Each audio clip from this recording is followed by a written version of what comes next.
Last time on Lightlark, Isla and Oro went to a small island and jumped into a hole. Isla hated Oro because... Question mark? Oro had Isla identify some plants in a weird underground garden, but they didn't find the MacGuffin he's looking for. Isla and Oro then searched a whole lot of plants, and this is what we're doing for a plot nowadays. Isla overheard about 2 sentences of a conversation between Oro and Azul that may never come up again. For some reason, Isla got attacked by angry sentient thorns, but Oro saved her and she was mad about it. It turned out the thorns weren't even protecting anything. A bunch more pointless days went by, and Isla was captured by some moonlings who rightly pointed out that these rulers have done fuck all to cure their curses. This will probably never be explored again. Isla and Celeste murdered them and left a message in their blood like normal, sane people. Isla spent some romantic time with Grimm so that we remember that he exists. Grimm took Isla to where her people used to live, and there's an abandoned castle with mirrors for some reason. Isla randomly found a door in her people's old castle, and she stopped in to visit her favorite NPC for clues. And finally, Isla had a random romantic rain scene with Grimm that goes nowhere. Y'all, I have just been on an adventure, and I did not like it. I keep trying to make these shorter, and I have stories to tell, so I'm gonna make it longer. One of our ferrets, we had ferrets out for ferret playtime, and then at the end, we call them, we give them treats, they come out of their hiding places, whatever. But we couldn't find Moraine, and I hadn't really seen her much this time, so I was like, okay, she's hiding somewhere. So we're looking and we're looking and we're looking in places that she might not even normally be able to get into, and we just can't find her. And we're starting to freak out. We're like, oh no, she got herself stuck somewhere. She's in trouble, and ferrets don't make noise, so she's not gonna alert us that she's in trouble. Plus Moraine is hard of hearing. She's not deaf, she's just hard of hearing. So we're trying to make all this noise, stomping our feet so she feels the vibrations. Did she get behind the fridge? Did she get behind the washing machine? We're pulling out all the appliances, washer, dryer, fridge, oven, everything. She's not there, we're freaking out. And then we find her upstairs, and my sister's gonna be moving in with us, and she has a mattress in her empty room right now. And I had been in there numerous times, because Moraine can fit under the door, there's a gap under the door. And I'd been in there, and there's a blanket on my sister's bed that I had checked for ferrets, and that's where she was, asleep in that blanket. The entire time, we're running around the house, yelling our heads off, stamping our feet, opening and shutting doors. Nothing. This ferret is asleep. And then, because of all the anxiety, because the dog is very clued into my emotions, the dog vomits on the floor because she's super anxious, she's fine, she's just very tuned in to my emotions. And so it's oh my god. So yeah, that's what I've been doing in the time since chapters, but let's get back to reading this, I guess. The dog is now, everything is calmed down, we're all calm now, she's eating her breakfast in the next room, everything's fine. Ferrets, that's what owning a ferret is like. You're certain that they are in trouble and they need your help and they're just asleep in a blanket somewhere. This next chapter, chapter 30, we're on to chapter 30, oh boy. Specter. Well, now that we're done with our Grimm subplot, we are back with Oro. I will continue my belief that this author does not know how to write or really deal with them. I think she has to separate them. She can't deal with the main character having to deal with both boys. She's okay, one at a time. Make a line, form a queue, wait your turn. Also, I'd forgotten, because there's so much going on in this. We're looking for multiple MacGuffins at this point.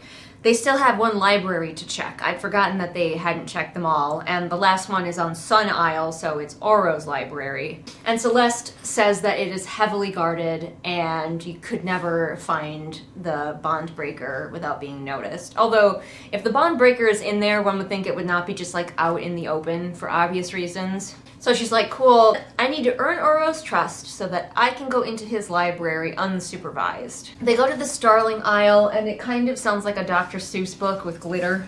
The Isle is in huge disrepair because their culture was destroyed. They have no system of government because they all just die super young. Which I on the one hand, I kind of understand. On the other hand, I kind of wonder why they haven't, in so many hundreds of years, built up a structure for their way of life so their people can survive around the fact that they die in their mid-20s. Like, it would be difficult, but not impossible for them to have built up an infrastructure that quickly instructs the younger generations on what they're going to need and how they're going to thrive and how they're going to survive. Now you might say, but Julian, it's far more likely that they would completely devolve and become just a race that barely survives. I don't think they would survive at all, actually, if they didn't build some kind of infrastructure and some kind of plan.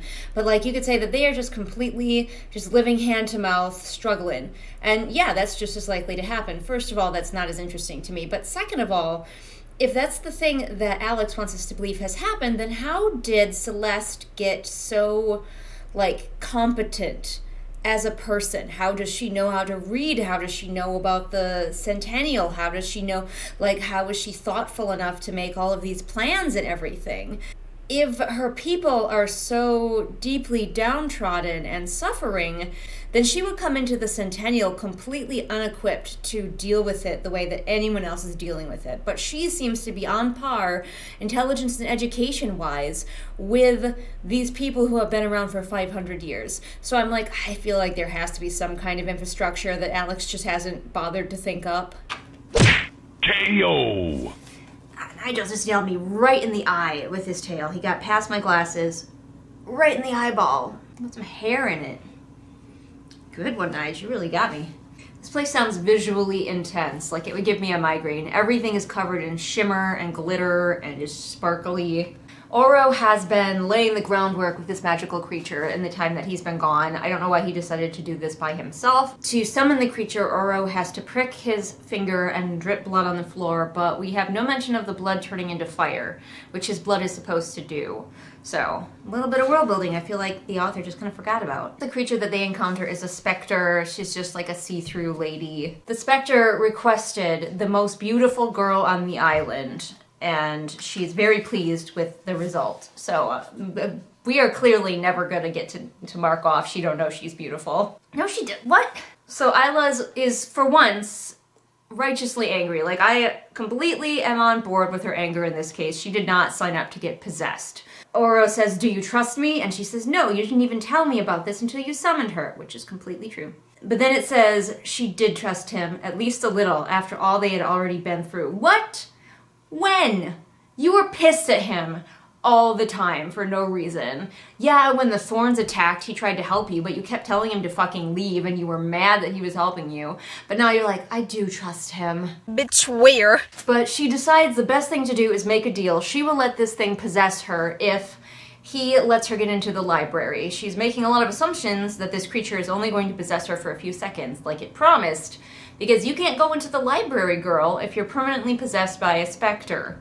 But okay, we're doing this. Because this plot moves 1,000 miles per hour, there's no time for like a realistic conversation or a thought process. She just goes from, I don't trust him, to, ooh, never mind, I could get what I want. I do trust him. So she's immediately possessed. Like, the second she's like, that's what I want, the specter's like, cool, and just like dives right in. We get one sentence of what it's like to be possessed, and then we're back. Let me read it to you. She was suspended, weightless, a whisper in the night. Free and bound, loose and tethered, dancing and falling. Okay, it's a bunch of sentences because this author just puts periods where there should be commas. But ultimately, yeah, that's it. Of course, the specter is super fucking horny, and immediately what it did with Isla's body, it was like press her up against Oro and try to kiss him. Of course it did. So when she comes to, she's like kissing distance from Oro. But yes, the specter just lets her go, completely unclear why. Like, is there anything magical tying her to this bargain? Is there any reason that she would let Isla go? We're given nothing. The specter is also super vague. She's like, we don't have the thing you're looking for here, and also darkness is rising. Bye. So the one who didn't keep their side of the bargain wasn't the creepy ghost lady who can possess people, but Oro, who points out that he didn't say when he would show her the library. So he's like, you're gonna help me finish my mission first, and then I'll show you the library. And it's like, on the one hand, yeah, when you're making a bargain, you should make sure you're specific, but on the other hand, why wasn't the bargain that you should be more afraid of, the one where you get fucking possessed by a ghost? At first I was like, oh, she didn't call him mean. Wow, she calls him a self-centered, heartless wretch. And I'm like, okay, we're using other words. But then It said, he took a few steps back towards her and grinned meanly. This is not true at all. He took a step closer. I have watched you. You are a chameleon, becoming everything everyone wants you to be all the time, except around me. That's not true. It's not true. In fact, I've been reading this book. That's not true.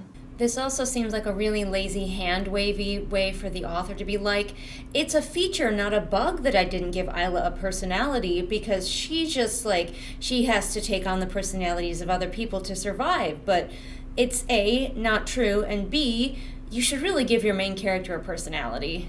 So she just is like, I don't need you. I can go to the library during the day, which, you know, yeah. That was my first thought as well. I thought probably that the library was just like very closed off so that the guards could be in there during the day, but whatever. If this is supposed to be her heart book, I don't feel the passion. Say what you will about A Night and Its Moon and its disastrous lack of plot, but I could feel how much the author cared. Cannot with this one. Anyway, I will see all of you for the next chapter, whenever that happens to be. Good morning. It's a different morning. It probably doesn't look like it, but I assure you it is. And the cats are everywhere, and the ferrets are everywhere. It has been snowing non-stop for 3 days. I think it finally stopped. But we are absolutely just covered in snow here. That's why y'all should watch all my videos and make YouTube my day job so I don't have to leave the house and I could just sit here and read bad books to you all day while it snows outside. I think that's a win for everybody. Anyway, we're on to chapter, oh my goodness, I can't turn the page. Chapter 31, Fire! Tara had been right. She had always scolded Isla about her emotions. Your feelings will be your ruin, she had said countless times. What feelings? Isla is so much of a non-person, I couldn't tell you what feelings she has at any given time. So she realizes that she doesn't really even need a costume because everybody on Sun Isle is locked up during the day, so she can freely walk down the street. You'd think that if Sun Isle was worried, they might hire some people who can stay out during the day to guard their island, but I guess no, we're not doing that. She spent all this time worried about an outfit when she could just walk down the fucking street. And she marches in and there's a guard inside and she's ready to like tell him off and he's just like, yep, come with me, you're expected. Yeah, the king fucking ordered that the library be closed to the public this whole week so that she could show up and do whatever she wanted. Isla bowed her head in thanks. Thank you, she said. If you're gonna tell us that she bowed her head in thanks, you don't need to have her say thank you, and if you're gonna have her say thank you, you can just have her bow her head and we will infer that it is in thanks because she says thank you. This whole castle is mostly library, apparently, because there are 10 floors of books. I had the same vibe in The Cyborg Tinkerer where they went to that secret library underground and it was like several stories tall apparently, and I'm like, how deep underground are we? All of these writers trying to make these libraries sound so impressive by making them unrealistically huge. 10 floors? My library back home was 3 floors, and that was a lot of books. So she pulls on her human skin gloves, which she still has, and she just starts touching things. So that's gross. I'm just thinking about all of these books she's contaminating with her human skin gloves. So Isla goes through the library and finds a really big fireplace at one end, and she thinks, within the space of 2 paragraphs, mind you, she's a quick thinker, this one, that certainly the sunlings would keep their secrets in fire. So she just reaches into the fire, and if she had burned up her fucking useful gloves, I would have laughed. I would have cackled. But no, she's right. And it does not light her human skin gloves on fire. So she finds the reliquary, and she says they have so many relics. And we're given no description whatsoever of this place. This could be a really beautiful, interesting place, and we could move with her. She could learn about the culture, about the curse, about so many things by just exploring this vast reliquary. And all the book tells us is that they have more relics than anybody else and that she didn't find what she was looking for. So of course there is no bond breaker. Look how far we are in the book. We still have so much book to go. She is devastated, of course, and that's it. That's it for the chapter. And the next chapter is just called Next. and it is 2 pages long. So I'm not even going to shut off my camera. I'm just going to read it. It's called Next. Is it supposed to be stupid? I've told you that I love chapter titles, and I think they need to come back, but if you can't be creative at all with your chapter titles, maybe don't do them. I don't know. I know, I feel like I'm getting meaner and meaner to Alex Astor. It's because I'm frustrated. It's because I'm so frustrated that a book like this just got a publisher, just got handed one. And there are so many, and I'm not just talking about myself because I'm focusing on self-publishing right now. There are so many beautiful books with amazing prose and stunning stories that are out there right now in the query trenches that are being ignored because this one had the right tropes and could advertise well on TikTok. On behalf of all of us, I am deeply frustrated that this is what publishing wants. I'm going to try not to tirade too often. I just wanted you all to understand why it seems like I'm being so mean to Alex. It's just a frustration with publishing in general that this was not only allowed but celebrated by the publishing industry. So, chapter 32, Next. Celeste is like, well, it has to be somewhere else. We have to keep searching. And Isla points out that it is almost halfway through. And that just reminds us, the reader, how much of these 50 days that our character has experienced have gone by with our character doing nothing. So the whole conversation with Celeste, the entire conversation, is just this page. Just this. So she goes to Oro. He's like, did you find what you were looking for? And she's like, no. Did you? No. And then she asks what's next, and that's the whole chapter. This book makes me feel creative. It makes me want to fix it. It makes me want to build it into something that it could be. It makes me want to work with the cultures and tweak it and rework it. And knowing that this is the finished product just saddens me. And I'm sure a lot of you are already coming up in the comments with tons of great ideas for how to flesh out this book and how to make it more and how to make it beautiful. This author knew, like, she decided on 100 days first, I'm pretty sure, and then she knew she had to, like, fill it somehow. And I suspect she knew that relationships often work best when you build them over the course of time. And so she has so much time to build these relationships, but she doesn't know how. All she knows and understands right now at her skill level is tropes, and that people like them, and that she likes them, and that she wants to use them, but she doesn't quite know how to use them to build into a natural feeling relationship, into character chemistry. And so we have so many days of her characters just doing nothing. And when they do interact, all of those interactions are very short. She will give you like a trope, a scene that is a trope, like getting caught in the rain, and then she thinks that's good. We're done. But I'm sharing it just so that we all can learn from this, so we can look at this and look at places in our own writing and maybe notice in our own writing. Because it is hard to notice things in your own writing until someone points it out to you. Myself and everyone. I've never known a single writer who can perfectly notice all the flaws in their own writing. Looking at this and what has happened in her book and the things that she needs to work on can help all of us be cognizant of things that we need to work on. That's what we're trying to do here on this channel, so stick with me. But I have to put the ferrets away. Hopefully Moraine will not be like missing this time, but now I know her secret hidey spot, so I will see all of you for the next chapter. Alright, we're back. I just put the ferrets away and got myself some chocolate oranges. We are going to read chapter 33, The Ball. I will say one thing. This author knows where to put her pretty princess dress-up ball. Unlike in The Cyborg Tinkerer, where the author foolishly put it at the beginning of the book, it's called the Betwixt Ball. She also is taking this idea that similarly Meg tried to do in The Cyborg Tinkerer. A lot of similarities here, where there's a fancy ball and then the killing begins. So the juxtaposition of the dancing, the drinks, the party, and then suddenly murder is legal. The purge has begun.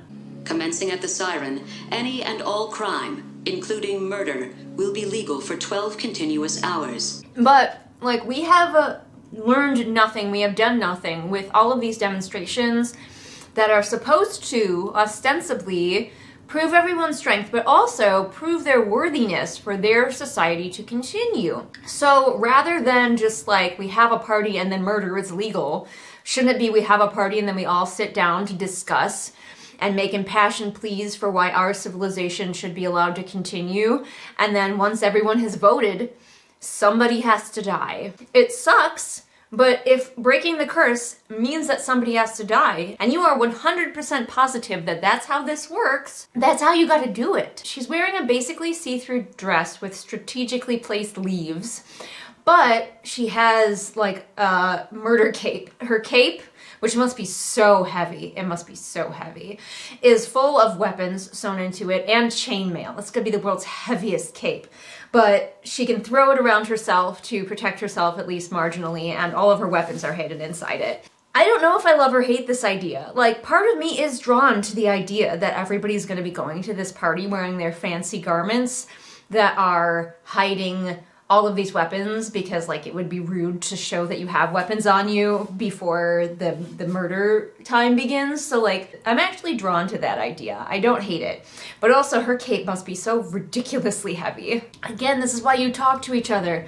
Who knew if someone had identified the offense that needed to be committed again and now just needed a ruler to die? If you talked to each other and figured that out, you wouldn't have to wonder if anybody else has figured out a way to break the curse. I think the reason that we have a winning condition for the games, aside from the curse is broken, is so that we can have an explanation for how people who might not normally be inclined to kill somebody might try to kill somebody because they want to win. So somebody who would be like, I am not ever going to kill anybody even if it breaks the curses, I just can't bring myself to do it.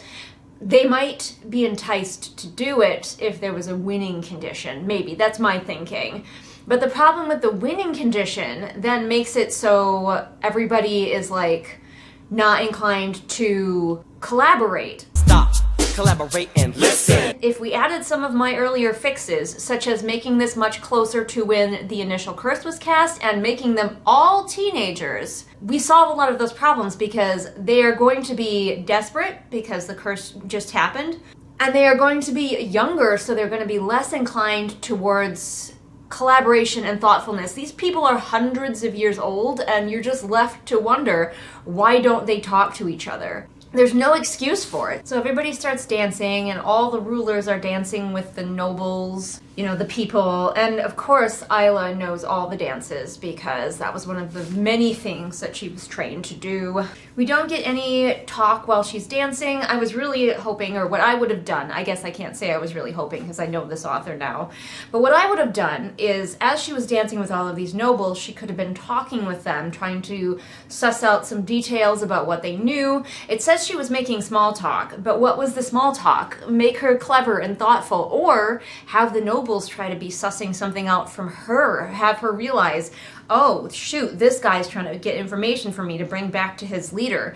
There could be so much with this dancing sequence, but she just dances to prove that she can, looks around at the other leaders and doesn't see Grimm, so she stops dancing. She finds Grimm, and he's wearing a black suit with a shining cape. And once again, I am forced to picture Tuxedo Mask. 私はタキシード仮面. And being very romantic, Grimm is like, I was invisible this whole time, but I turned visible so I could dance with you.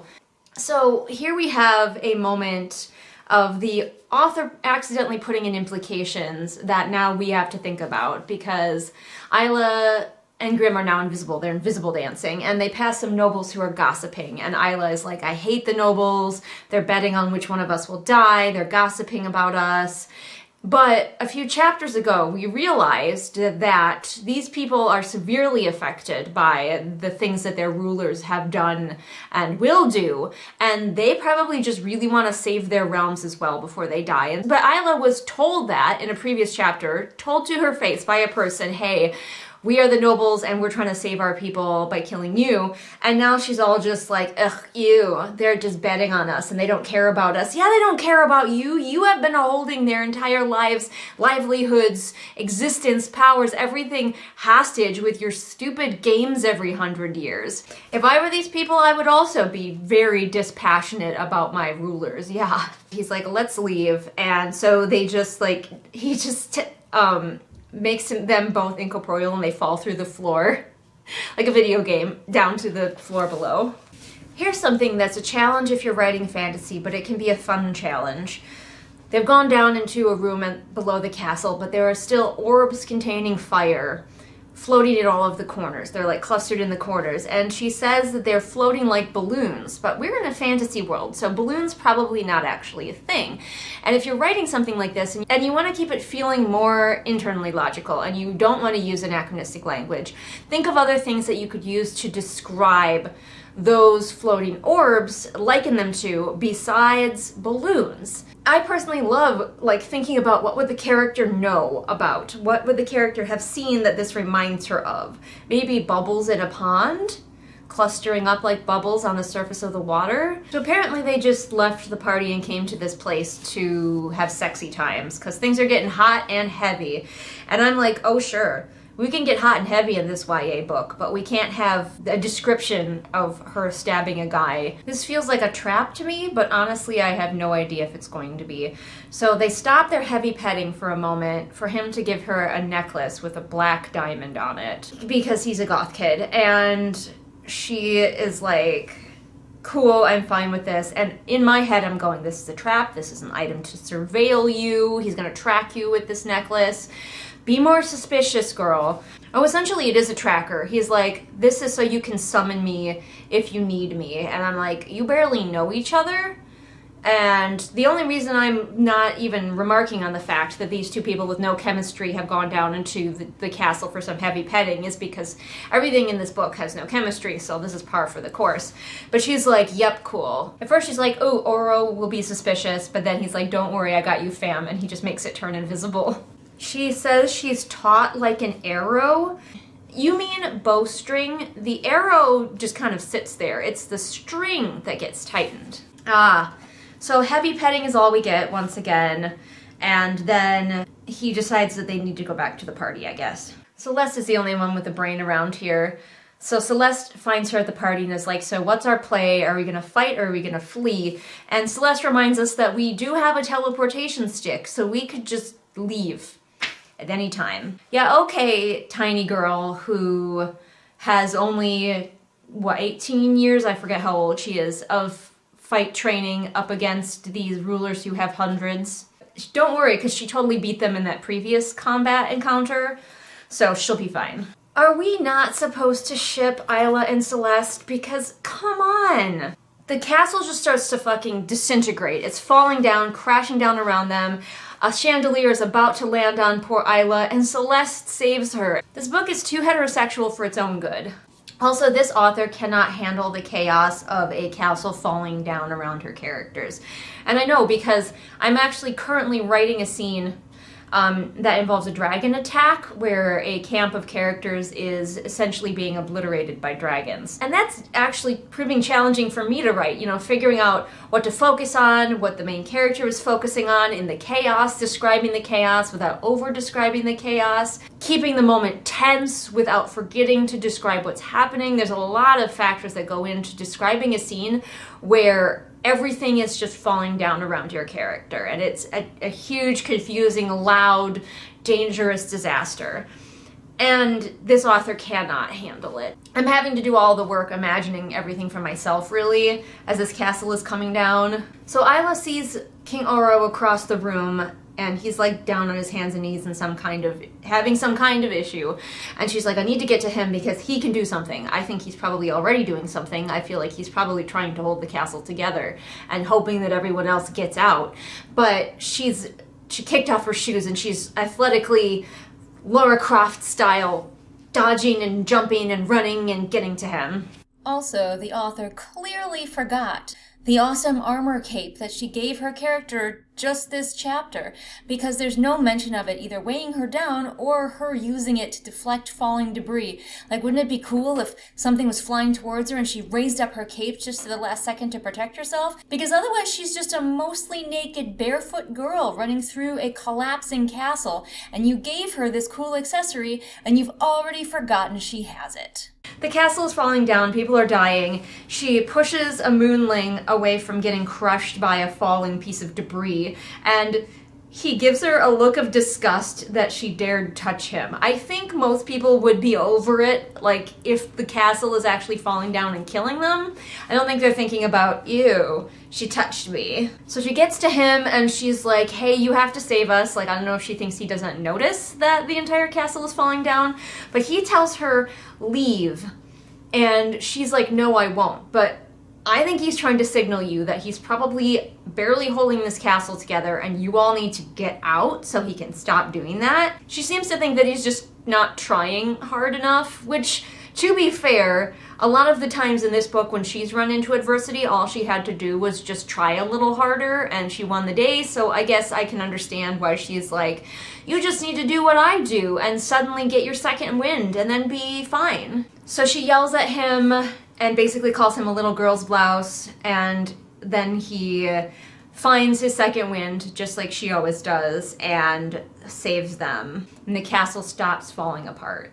Isla doesn't stay to help, Celeste finds her, and they both just leave. There are people dying and trapped and all of this stuff, and they're just like, bye now. Once again reminding us, the only thing that's consistent about Isla's character is that she is selfish. And I'm, as I said again, fine with that. But when are we going to get the other shoe to drop? When is she going to stop being selfish? I hope that we get that. That she realizes that this is much bigger than her and she needs to care about other people and other realms and innocent people who are dying because she and the fellow rulers are doing a bad job. Get used to disappointment. Well, she leaves the ballroom and everyone in it without a hint, without a thought. She doesn't even look for Grimm. I mean, I'm sure he's fine. He can pass through a solid object, so he's fine. Celeste probably has people in there. She's just gonna leave? Okay. I'm almost happy for Isla's people that she plans to abandon them once her curse is broken, because they should just continue with whatever form of leadership they've had before her. I'm gonna assume Poppy and Tara. Lesbian power couple ruling the wildling realm is the headcanon that I have come up with. All right, that's enough for me. I have presents to wrap. I have work on the house to do still. So yeah, see you all for the next chapter. It is so bright outside with the snow, the sunlight reflecting off of the snow, that I actually had to close the blinds in this room, which I never thought would happen. But it's so bright out. So, and you can still kind of see it reflect on my glasses. We've got chapter 34, which is called Oro, and maybe we can find out A, what the heck just happened, and B, whether our main character is actually ever going to be nice to this guy. I do like that we finally got like something big. I like that there was some huge devastating thing that's going to leave lasting scars like on the island. Like, things are broken, things are fucked up. Even though we got the news that Oro and Lightlark were dying, nobody seemed hugely bothered by it. So like, this is a thing that they're all going to have to do, a very real physical thing that they're all going to have to deal with, and hopefully it will matter. Get used to disappointment. For some reason though, the peasants are all blaming Grimm. I get that the author is trying to do something with stereotypes, but the stereotypes have to come from somewhere. Why does everyone think Grimm blew up the palace? Especially when Cleo's running around with her navy and her military and just looking like a prime candidate. And also starlings can create explosions, but we're not mentioning that either. So this is all we get about Oro's recovery so far. Oro uncharacteristically pushed their excursions back a few days, needing to deal with the wreckage and keep the nobles from rebelling. Okay, like, this big thing happened and we're getting like a recap, like it's a few days later, and it's just like, here's all the things that happened. So it does take away from the immediacy. Yeah, Isla is still just as crabby with him as ever, so that's great. They're climbing something, like a trellis, and she thinks about pulling Oro off. She doesn't even give him like a cursory, hey man, you good? That thing at the castle? Seems like bad news? Nothing.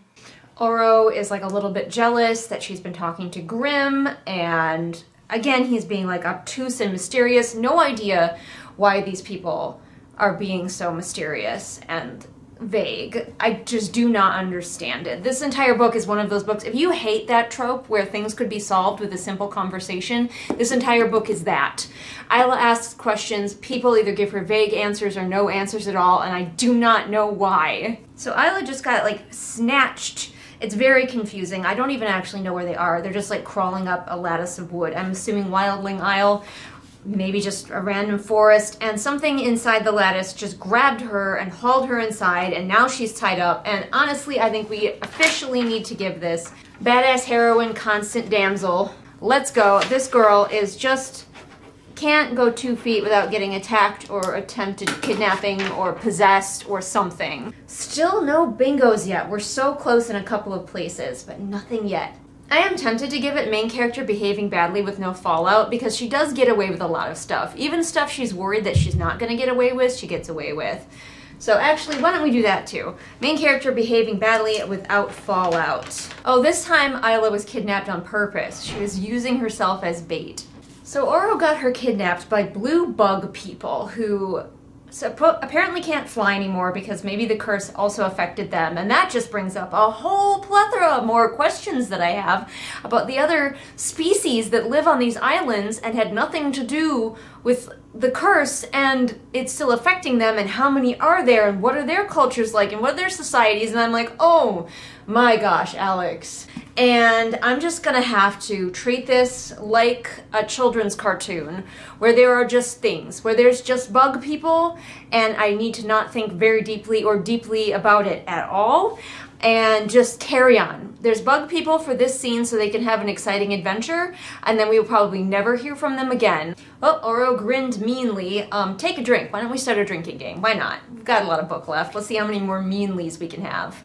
Isla is freaked out, not because there were blue bug people that she probably never knew about, but the bug king seems to know that she doesn't have any powers. And she's like, oh no, he does. I hope he doesn't tell Oro. And I'm like, that's your concern? So Oro is just threatening this bug guy for reasons.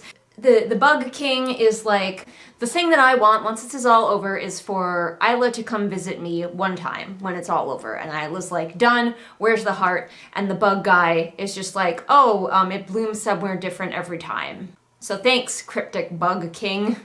It said, he does say it always seems to choose a place where darkness meets light. I am going to choose to believe that. That means Oro and Grimm need to get together. Oro did not fly them up to this hive, which we will probably never see again, but he's flying them down, and then he like passes out and they fall into the trees. So she drags Oro's ass to a stream where he heals himself because he has all of the powers.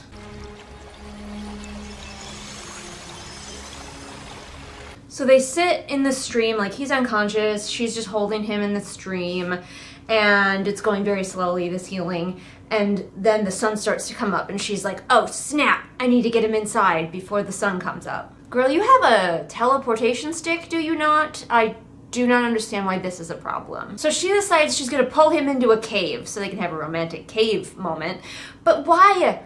Why? She has a teleportation stick. Does she just leave it at home? Why would you ever leave that at home? Of course, the next chapter is called The Cave, and I want to do a murder. She doesn't even think about it. She doesn't even go, maybe if I use my stick, and then, oh, here's a reason I can't.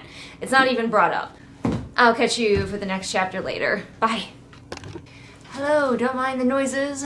That's ferrets. This chapter is called The Cave, because they're going into a cave. Got some isn't my main character great kind of going on here. Oro was the most powerful person in all the realms, and she, a powerless ruler, had saved him. Perhaps she really wasn't as powerless as she thought. Sounds like a children's story where that's the lesson we're supposed to learn. Again, hearkening back to middle grade. Hey. No. Get out of here. You're not a decoration. Come on. Fine.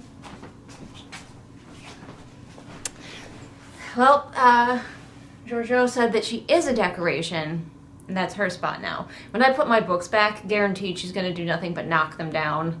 Also, Oro can apparently be next to sunlight. He just can't touch it.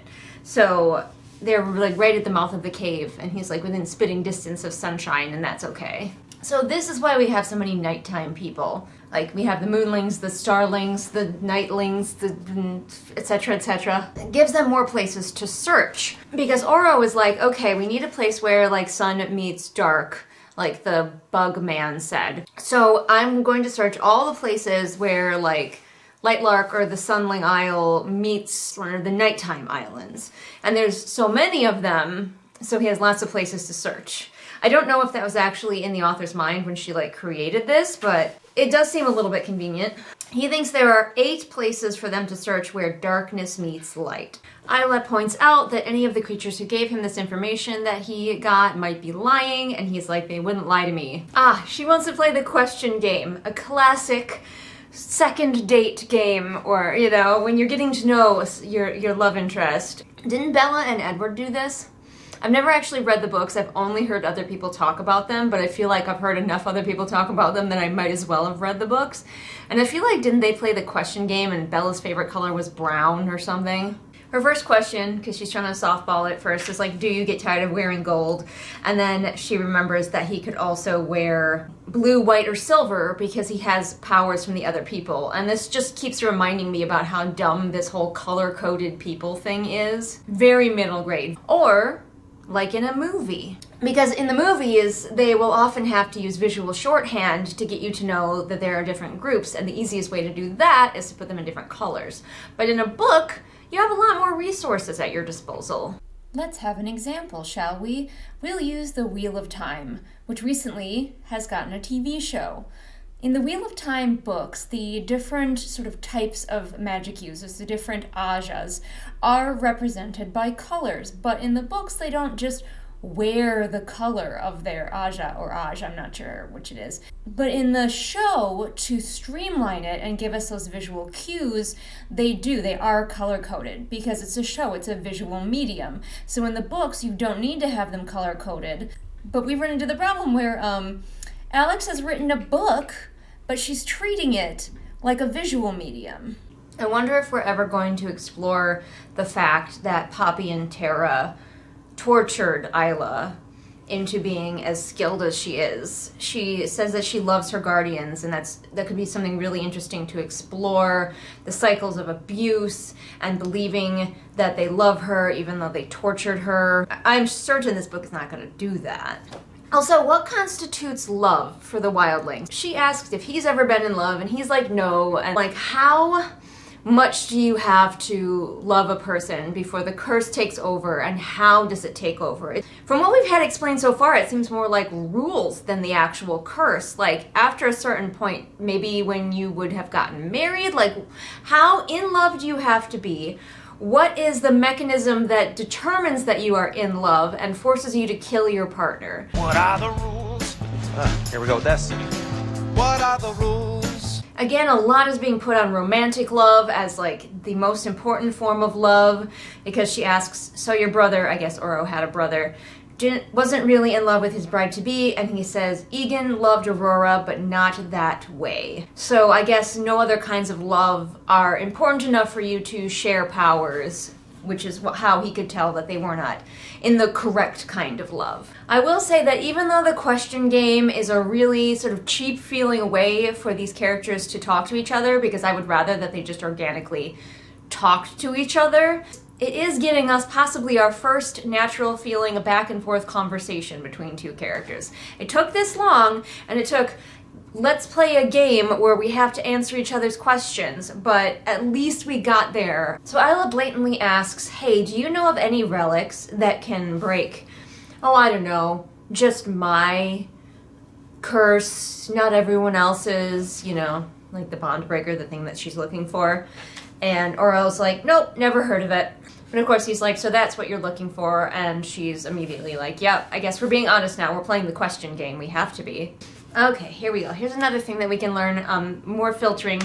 She felt her throat get tight. Her throat tightened, or her throat grew tight. We do not need to have felt, it's her throat. When you use a word like felt, you are putting more words between your character and your reader. When we are in her head and we are really with her, it's just her throat went tight. She calls him wretch a lot in her head. Like that's her bad word for him. When she doesn't like Oro, she calls him a wretch. I don't know how I feel about it. I mean, at least it's not something like mean. Oro wants her to tell him her big secret, you know, that she has no powers, and she won't do it. And he's like, if you tell me, I'll let you win. I'll let you win everything. We'll find the heart, but I'll let you claim that you found it, and you can win the Centennial, and you can have all of the power that you get as a prize. And for a second, Isla goes, ooh, power. I do like the sound of that. And then before we can have like any further depth as to what the power would get her, what she likes and finds enticing about the power, she goes, you know, never mind. What would I do with power? I've never had power before. What would I do with it? And I feel like that really robbed us of a really true character moment with Isla, especially since we have been kind of building her up to be a little bit of a selfish character. So Isla refuses the power she refuses to win, although even if she did say, yes, I will take that, and now I will tell you my secret, like, I wish that she had thought about how there's no guarantee that they're going to find the heart. She should be like, yeah, sorry, you can't promise me things that might not exist. So, sorry, not telling you my secret. But instead she's like, I just don't want the power that I could get from winning. So, sorry, dude. And then that's it. As usual, the scene just ends. And that's it for the cave, where we had the closest we have come to a natural, flowing conversation between two characters. It was rudimentary.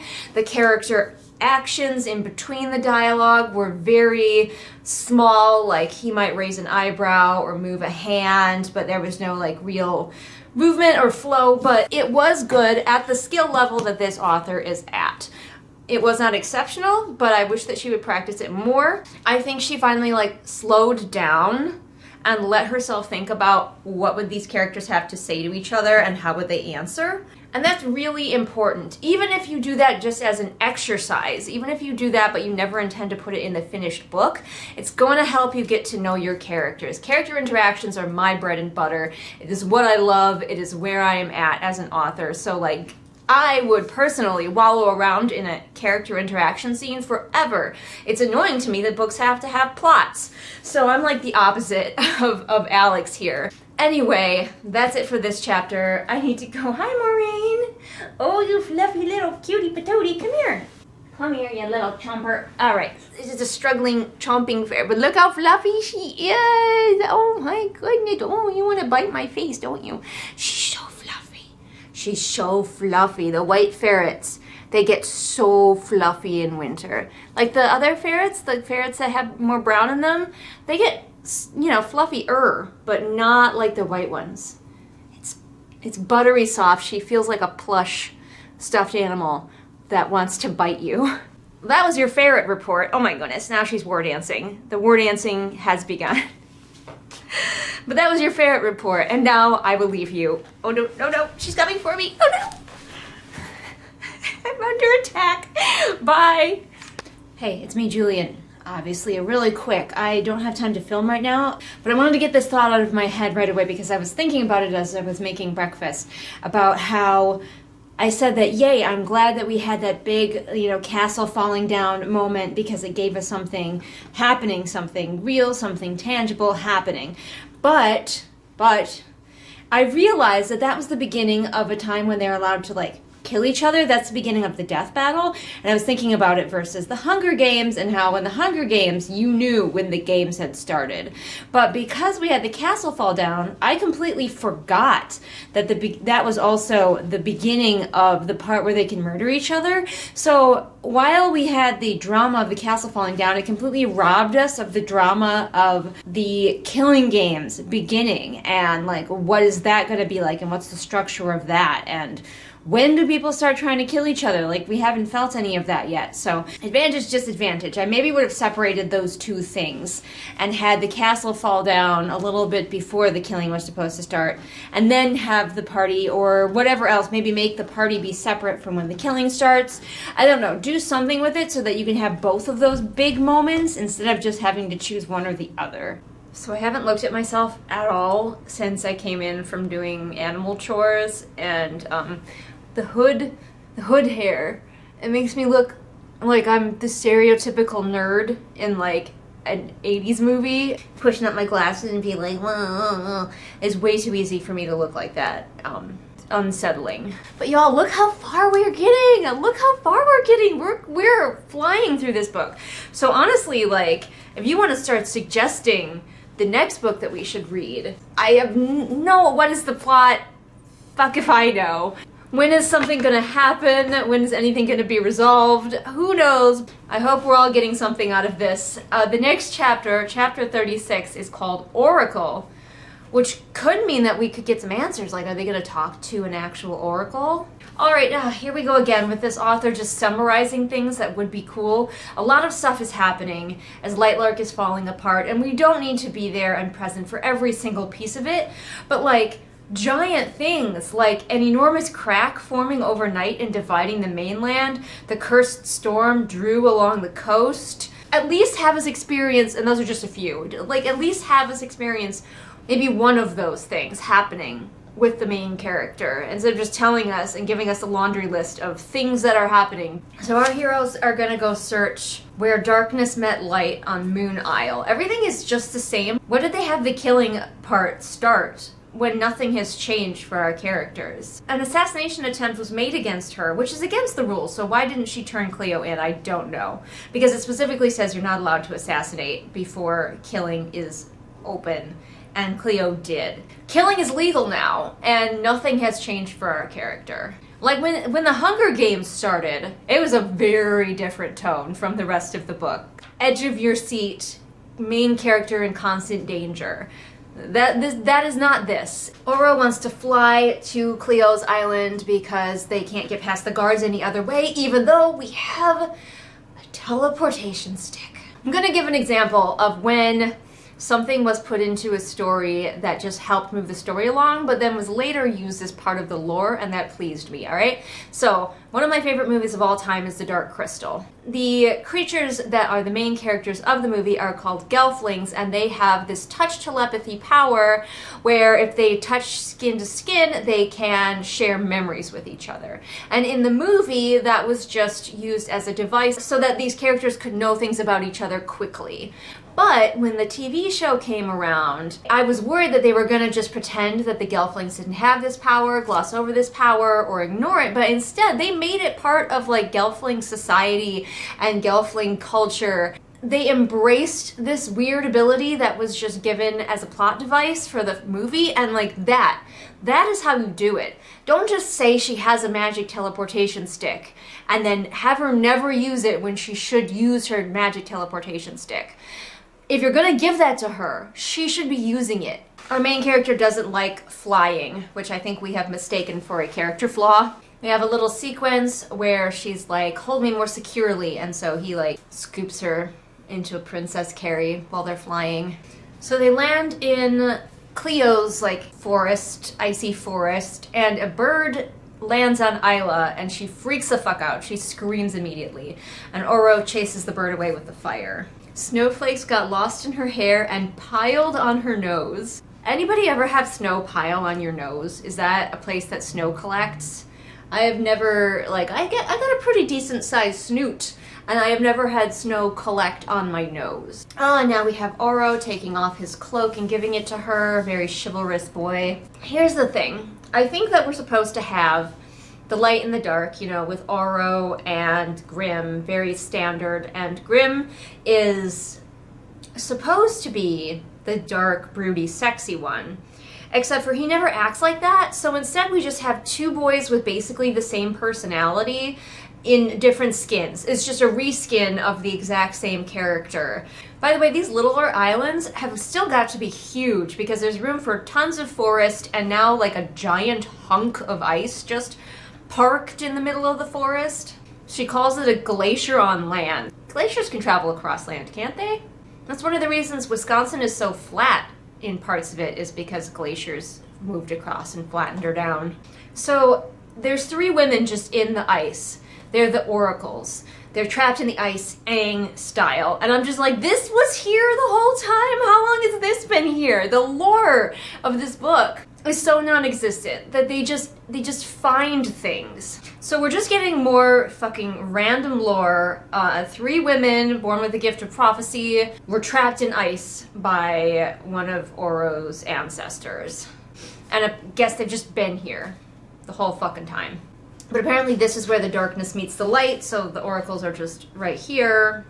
And he's gonna thaw them out because he's got heat powers. So I guess nobody thought to do this before. This is on Cleo's island. You expect me to believe proactive, badass Cleo has not figured out how to thaw these people and use them to her advantage? I don't think so. I don't believe you for a second. It takes him 2 seconds to thaw them, or at least that's what it seems like, because he puts his hand on the ice and immediately one of the women is already like waking up and just floating in the like water that he has created. And she doesn't have anything to say about herself or her sisters or anything like that. She's just like, oh, it's been a long time since I saw a sunling and a wildling side by side. And it's like, that would not be the thing I cared about first if I just got woken up from being trapped in ice for however long. But apparently, this lady is responsible for the prophecy, the original prophecy that laid down all of the rules of their competition. And I'm like, no, absolutely not. I do not believe for a second that this chunk of ice is just sitting out in the middle of Cleo's lands and she has done nothing with it. She has no guards around it. No, absolutely not. And I'm so looking forward to her just being vague and giving them non-answers, because you know that's what's going to happen. Every time these characters find somebody to potentially help them, they give them vague non-answers. My theory is still holding strong, and once again, I have no idea if I'm correct, because I do not remember these spoilers. Oro's like, hey, we're looking for the heart of Lightlark. Is it here? And the Oracle says, it is near. Nearer than you know. And I'm going, so maybe the person standing right next to him. Oh, here's the thing. Here's the thing from the back of the book. The quote from the back of the book. Here it is. The Oracle says, there are lies and liars all around you, Isla Crown. So Isla steps forward to ask questions her own self, and like as soon as she's formulated her thoughts, the Oracle just turns back into ice. Like, we are closed now. And Isla's response, this girl goes from 0 to 100, like all the time. Isla's response, she steps forward, the Oracle turns back to ice. And then Isla starts just, rather than saying anything, rather than saying, darn it, or hey Oro, wake her back up, or anything, she just starts beating on the ice with her fists until she is bleeding. Now, of course, since Isla heard the thing about lies and liars, she's once again going off in her head asking all the questions. Who did the Oracle mean? Did the Oracle mean Oro? Master Detective. Now, the next thing we know. Number 2.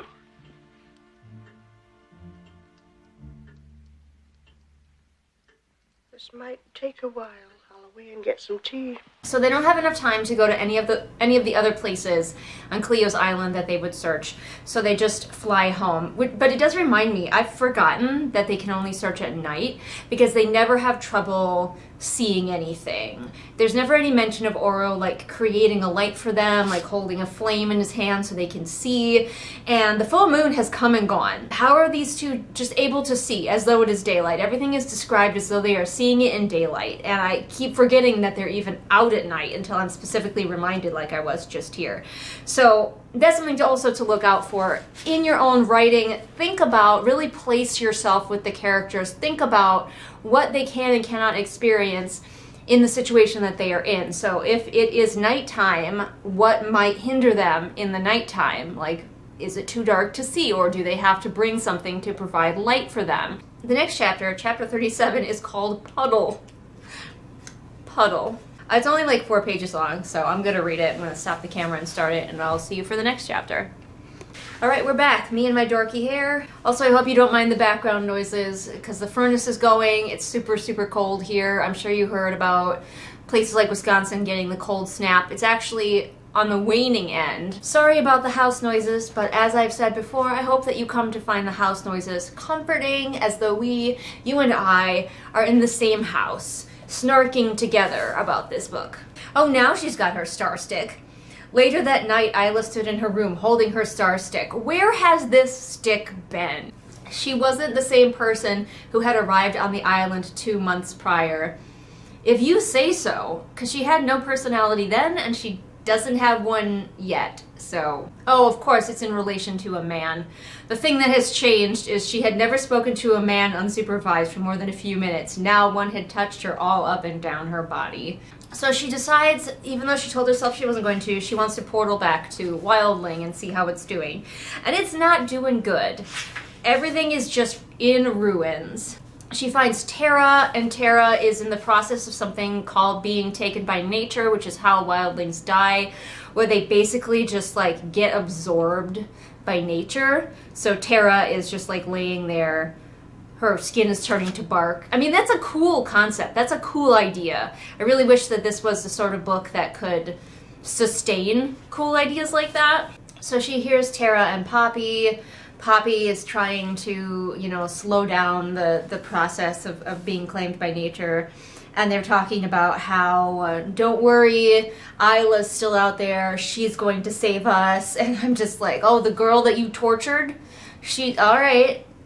And of course, Isla's like, oh, my teacher is the only people I ever cared about. And I have a very strong suspicion that we're never going to explore the idea that these women tortured you for years and called it training. Isla's even more determined to win because for some reason she thinks she's going to need all of the powers that she's going to get by winning to save her people. But if you break the curse, then Lightlark will stop dying and your people will stop dying. So because she sees that her land is dying, she is like even more determined to win, and she's like, the only way that I'm gonna win is if I take Oro up on his promise that I vaguely remember him making, where if she told him her secret, her biggest secret, he would then let her win when they totally find this thing that she has no idea if they're even gonna find. So she's like, I have to reveal my secret. She marches off to Oro and she tells him that she has no power. And that's the end of the chapter. It feels so contrived that she just like has to tell him, I have no power. Like, he doesn't find it out. She just has to reveal it to him so that she can win. But again, there's just so many questions brought up about how, why, what is the point of this like winning condition when winning supposedly would just save everyone and everything, including your people. I don't get it. So yeah, that's where we're gonna leave off for today. Might go write some of my own book because, as usual, this book makes me want to do better. So at least that's something we could take away. An unskilled author can make it feel so heavy-handed and random instead of making it feel like the natural flow of a story. Of course it would go here because that's what the story was leading to. But something so huge as her revealing that she doesn't have any powers, even though it has not mattered. Her lack of powers has not mattered this entire time. But that's a huge reveal. We're given to believe, the character certainly thinks so, and it seems like it comes so randomly. Even when we have to make things happen, you know, for the plot, we try to make them feel natural and make the readers go, oh yes, well, obviously that would happen, instead of like, oh, I guess. Anyhow, I'll see you for the next chapter. Bye! Welcome back. I was just filming some videos today and I figured let's read a little bit of Lightlark. Oh my goodness, this chapter is so short. These chapters are so short. As you recall, Isla just revealed a big, dark secret, so the next chapter, chapter 38, is called Tomorrow. Tomorrow, tomorrow, I love ya, tomorrow, but I don't like Lightlark at all. Yeah, this is very true. Killing was permitted. Isla should have been scared walking into the meeting with the other rulers of the realm, but she wasn't. In her mind, she has made 3 very substantial allies, which is better than anything Layla ever did. So I guess there's that. I mean, as shallow as these relationships are, at least they exist. So she's going to meet these people again for whatever reason, and this would be a great time to describe the room where they're meeting.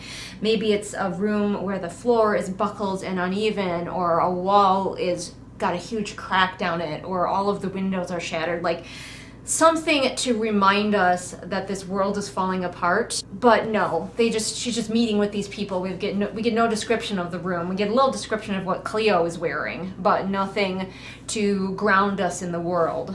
Apparently, Okay, I didn't know what this meeting was for, but apparently they're finally going to have some kind of collaboration, like they're meeting up to see what the other people have discovered. If this is the way it's supposed to go, then why is there ever a murder is suddenly legal?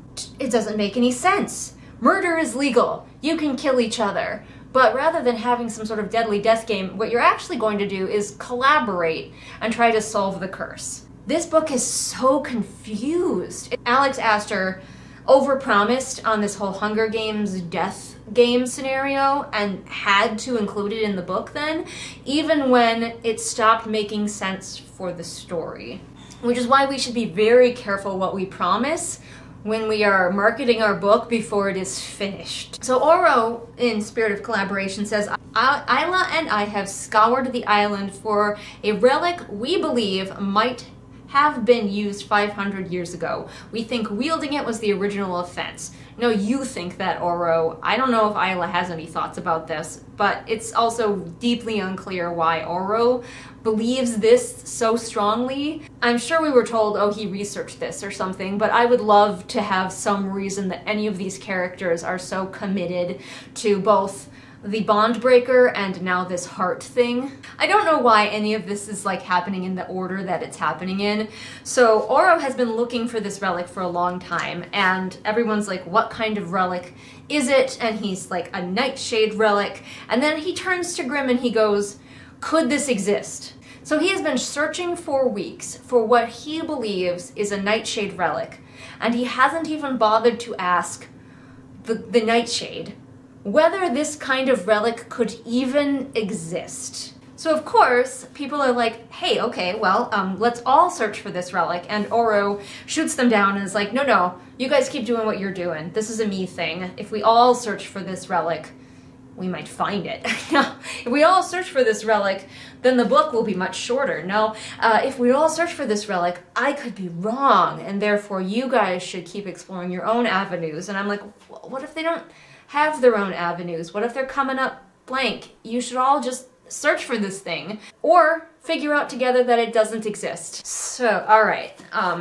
Then Oro does something that Isla did not expect, and he's like, I still have to search the Moonling Isle, and that's Cleo's Isle. And so he's like, I am going to switch up the teams. I want to be teamed up with Cleo now so I can search her island, and I no longer want to be teamed up with Isla. And Isla is, of course, absolutely devastated and struck by his betrayal, even though it makes sense, because everybody right now, this feels like the spirit of collaboration right here. They all came together, they're collaborating, the death game thing might as well have been thrown out the window entirely. So it makes sense for him to go, okay, well, I need to swap partners. But of course, her feelings are deeply hurt by this, because she's like, he was just using me. It's like, are you all, or are you all not, trying to break the curses? Then Oro does something that I think we should have waited to have Isla being really pissed off until Oro did this. For whatever reason, I can't figure out his angle yet. He's like, oh, also, by the way, Isla doesn't have any powers. And then I would have loved to get Isla's reaction of feeling betrayed. Like, I would have liked to have her be like, oh, he doesn't want to be teammates anymore. Well, okay, I guess it makes sense. And then he, like, spills her secret and have her be like, that bastard. But no, she's pissed at him as soon as he wants to switch teams. Which I think, doesn't that put her on Celeste's team? So doesn't that put her exactly where she wanted to be anyway? I don't remember. Anyhow, after this has been revealed, Grimm grabs her hand and they both disappear. So Grimm gets her out of that situation, even though I don't know as if she would actually be in any real danger. It's, yeah, unclear because, again, nobody's trying to kill anybody else, even though it's allowed. Weird things are happening. I'll be curious to know why Oro decided that revealing her powers was important to do right now, or her lack of powers was important, but I'm sure he has a good, well thought out reason that definitely doesn't feel contrived. Thanks for tuning in for this chapter.